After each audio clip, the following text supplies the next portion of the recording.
السلام عليكم، ان شاء الله تكونوا بألف خير وانتم تشوفوا في هذا الفيديو. اليوم جبت لكم طبق من الغرب الجزائري، لوبيا مشطو بالزيتون. هنا واش حقينا الزبده والزيت. لوبيا مشطو كنت غليتها، عندي الزيتون كمية من الزيتون، عندي البصل وكمية تاع اللحم، عندي هنا البقري، عندي طوماطيش مسكرفجه وسنينه ثوم ورند ومعدنوس وثوم. هنا جبت كوكوطه، درت فيها شويه زبده، حوالي معلق نص مغرفه، وشويه زيت، وجبت مرصوه تاع اللحم على حسب افراد العائله. هنا درت نقليوهم شويه باش يطلقوا شويه بنه في ديك الزيت.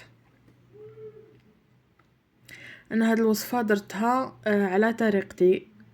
لوريجينال ما يديروهاش هكا، يزيدوا لها لي زيبيسيتو، انا هكذا نديرها. هنا زدت فوق داك اللحم الملح فلفل والبصل اللي قطعته رقيق ونقليوها بيان. انا نقليها تري بيان لهنايا قبل ما نغلق لها كوكوطه كيما راكم تشوفوا هنايا.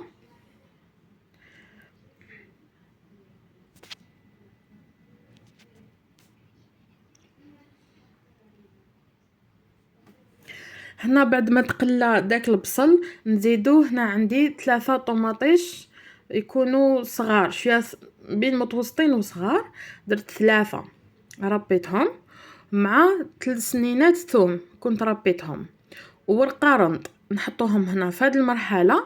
نغلق نقليوهم، نقليوها بيان باش الطوماطيش تطلق البنه تاعها في هذا الماكله.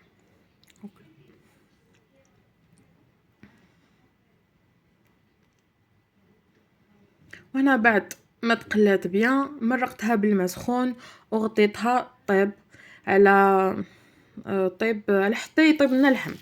هنا في مقله تكون شي ثقيله ذوبت نص مغرفه تاع زبده مع مغرفه تاع زيت.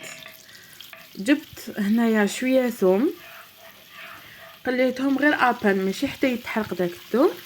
وهنا جبت لوبيا مشطو كنت غليتها من قبل ودرت لها شويه ملح، دونك هنا ما زيدش الملح.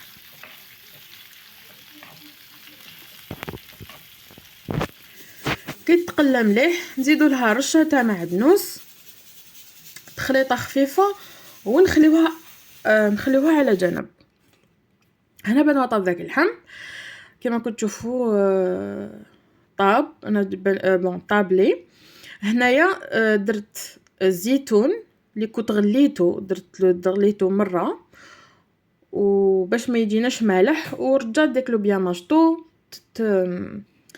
تتجمر فيه. كي طيب هنا سقيتو كما راكم تشوفوا جا بنين عسل. هايله هاد الوصفه.